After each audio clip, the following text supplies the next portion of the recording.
چاہتے ہیں کہ عدالت کی تشکیل کے حوالے سے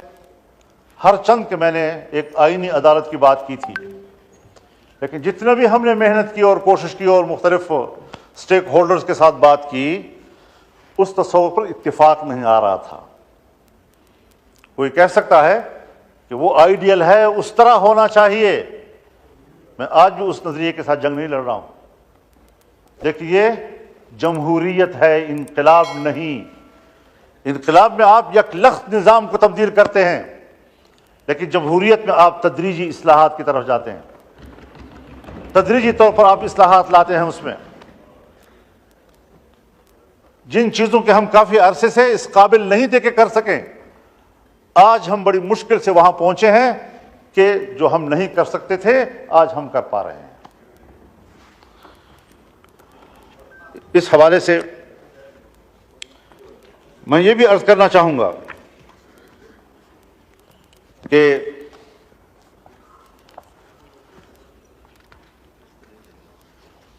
پارلیمنٹ کو ایک بہت بڑا شرف حاصل ہو رہا ہے، اس پورے پارلیمنٹ کو ایک شرف حاصل ہو رہا ہے، اور پوری پارلیمنٹ جو اسلامی جمہوریہ پاکستان کی پارلیمنٹ ہے، اور پاکستان کے عوام جس کی اکثریت مسلمانوں کی ہے، جو دو قومی نظریے کی بنیاد پر ہمارا وجود میں آیا تھا، اور آج وہ فیصلہ دے رہی ہے کہ 2028 کے بعد ملک کے اندر ہر طرح کے سودی کاروبار اور معاملات یہ ممنوع ہوں گے اور کاروبار سے پاک ہوں گے۔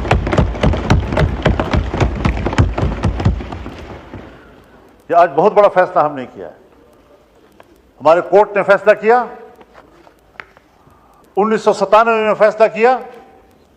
لیکن نظر ثانی کیسوں کے نتیجے میں آج تک اس کے کوئی فیصلہ نہیں آ سکا۔ ابھی پھر شریعت کورٹ نے اس کے حوالے سے فیصلہ کیا، لیکن کمرشل بینک، عام بینک، وہ دوبارہ نظر ثانی میں چلے گئے، اور وہ اتنی کمزور عدالت ہے ہماری شریعت کورٹ کہ اس کے خلاف کوئی درخواست دے دے تو ان کا فیصلہ معطل ہو جاتا ہے۔ اب اس کو مضبوط بنانا ہے، اور اللہ تعالیٰ نے بڑے واضح طور پر فرمایا ہے، یا ایھا الذین آمنوا اتقوا اللہ وذروا ما بقی من الربا ان کنتم مؤمنین، کہ اللہ سے ڈرو اور تمہارے ذمے جو سود کا کوئی مال ہے اس کو چھوڑ دو اگر تم ایمان والے ہو، اور اگر نہیں کرتے فإن لم تفعلوا فأذنوا بحرب من اللہ ورسولہ، اگر تم یہ کاروبار نہیں چھوڑتے تو پھر اللہ کے ساتھ جنگ کے لیے تیار ہو جاؤ۔ اور مفسرین نے لکھا ہے کہ سودی کاروبار کرنے والے آخرت میں جب اللہ کے سامنے پیش ہوں گے تو اللہ کہے گا تلوار اٹھاؤ، لڑو میرے ساتھ، جنگ کرو میرے ساتھ، اگر تیرے اندر ہمت ہے تو۔ کیا وہ اللہ کے سامنے تلوار اٹھا سکے گا؟ لیکن اللہ اسی پر اس کو شرمندہ کرے گا اور ذلیل کرے گا کہ تم نے دنیا میں سودی کاروبار کیا تھا، اب اٹھاؤ نا تلوار، میں نے تو تیرے خلاف جنگ کا اعلان کر دیا تھا۔ تو اس حوالے سے میں شکر گزار ہوں کہ حکومت میں شامل تمام جماعتوں نے ہمارے اس ترمیم کو قبول کر لیا ہے، اور ہم اللہ سے من حیث القوم معافی مانگیں، اور یہ پارلیمنٹ قوم کی نمائندہ ہے۔ ہم جب یہاں پر بیٹھ کر اس 77 سالوں کا جرم اس پر اللہ سے معافی مانگیں گے تو اللہ غفور الرحیم ہے، انشاءاللہ وہ پورے قوم کو معاف کر دے گا۔ ہر بات، یعنی آپ خود اندازہ لگائیں، جب پاکستان بنا اور ہم نے اسٹیٹ بینک آف پاکستان بنایا تو اسٹیٹ بینک آف پاکستان کی افتتاحی تقریب سے قائد اعظم محمد علی جناح نے خطاب کرتے ہوئے فرمایا کہ مغرب کے نظام معیشت نے ہمارے لیے مشکلات پیدا کی ہیں، بلکہ انسانیت کے لیے مشکلات پیدا کی ہیں۔ ہم ملک میں وہ نظام معیشت لائیں گے جو اسلامی تعلیمات کے مطابق ہوگا۔ ہر بات پہ ہم قائد اعظم کا حوالہ دیتے ہیں، یہاں ہمیں ان کا حوالہ کیوں بھول گیا؟ ہم نے کیوں اس ملک کے نظام کو ٹھیک نہیں کیا؟ تو یہ بھی آج اس ترمیم کی بہت بڑی کامیابی ہے، اور ساتھ میں شریعت کورٹ کے فیصلے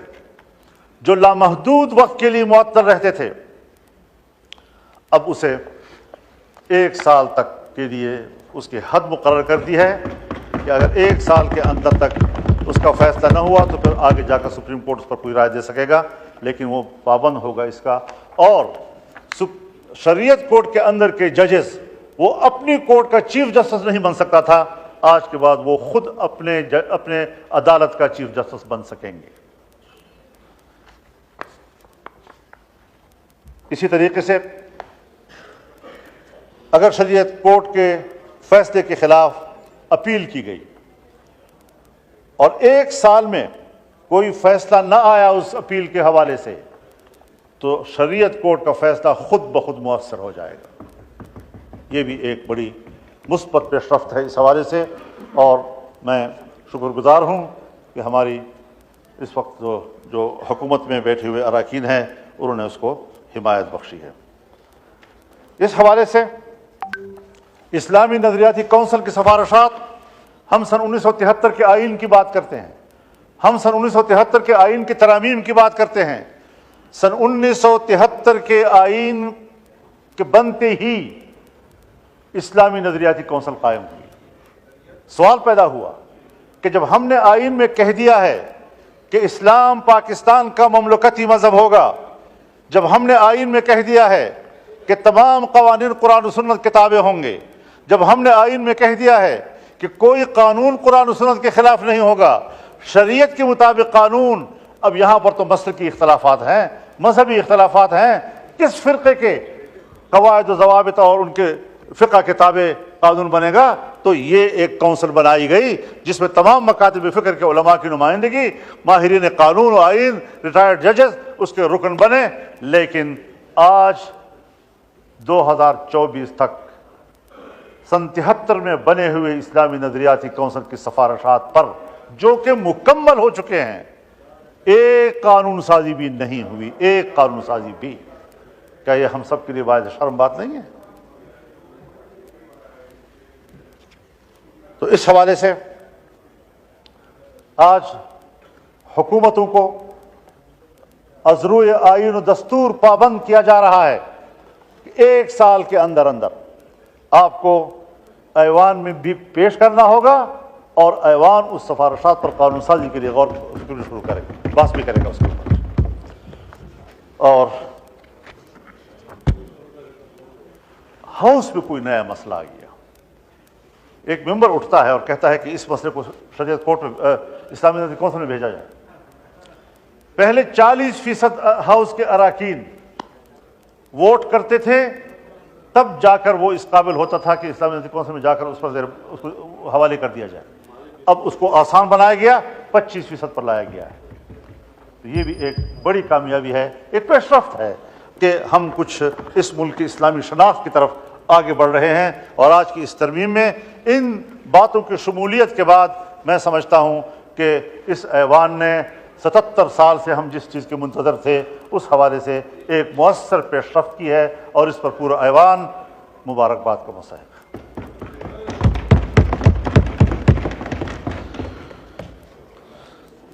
تو جناب اسپیکر،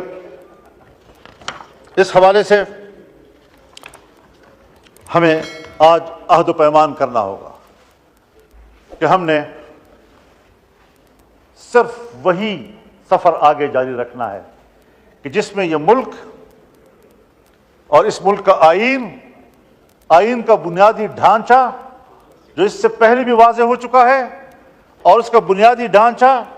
18ویں ترمیم کے وقت میں اس پر اتفاق رائے کیا گیا، بعد میں بھی مختلف فورمز پر اس پر اتفاق کیا گیا کہ سب سے اولین چیز وہ اسلام ہے۔ یہ ملک اسلامی ہے، یہ ملک مذہبی ہے، یہ ملک سیکولر نہیں ہے، اور یہ ملک جمہوری ہے، یہ آمرانہ نہیں ہے، یہاں آمریت نہیں چلے گی۔ تو ایک مذہبی ملک ہے، اسلام اس کا مذہب ہے،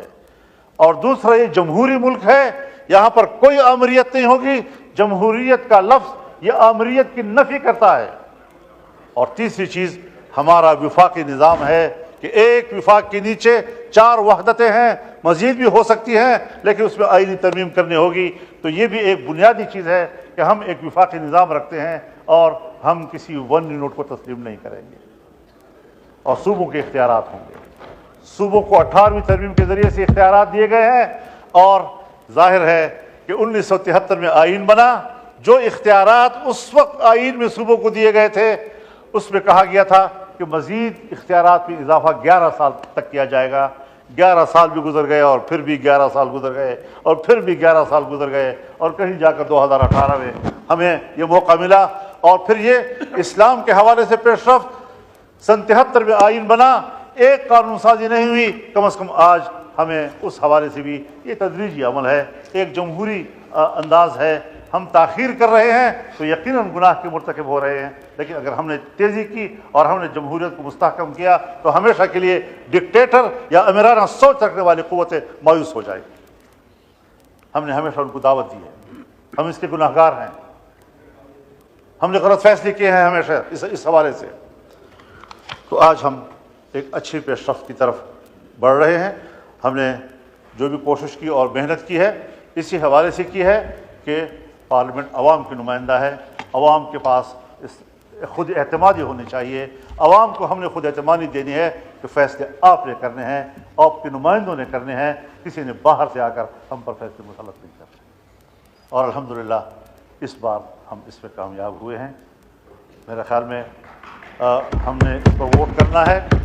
اگر ہمارے تحریک انصاف کے دوست اس میں، چونکہ ان کی بھی محنت شامل ہے میرے ساتھ، یہاں تک جو ہم پہنچے ہیں، جتنی میٹنگیں میری حکومتی ٹیموں کے ساتھ ہوئی ہیں اتنی ہی ان کے ساتھ ہوتی رہی ہیں۔ ایک لمحے کے لیے ایسا نہیں ہوا کہ ہم نے کچھ باتیں طے کی اور ان کے نوٹس میں ہم نہیں لائے، ہر بات ان کے نوٹس میں لائے ہیں۔ جہاں ان کے ذہن میں کوئی اشکالات آتے تھے وہ تشریف لائے، انہوں نے ہماری رہنمائی کی، اور آج جہاں ہم پہنچے ہیں میرے خیال میں ان کا ایوان کے اندر برابر کا حصہ ہے۔ اب یہ اور بات ہے کہ وہ احتجاجاً ووٹ نہیں کر رہے ہیں، اور وہ اپنا احتجاج ریکارڈ کروانے کے لیے ووٹ آپ کے ساتھ نہیں کر رہے ہیں، تو میں اس پر ان کو مجبور نہیں کر سکتا، بلکہ میں سمجھتا ہوں کہ یہ ان کا حق بنتا ہے کہ اپنا احتجاج نوٹ کرائیں۔ بہت شکریہ آپ کا۔ مہربانی ڈاکٹر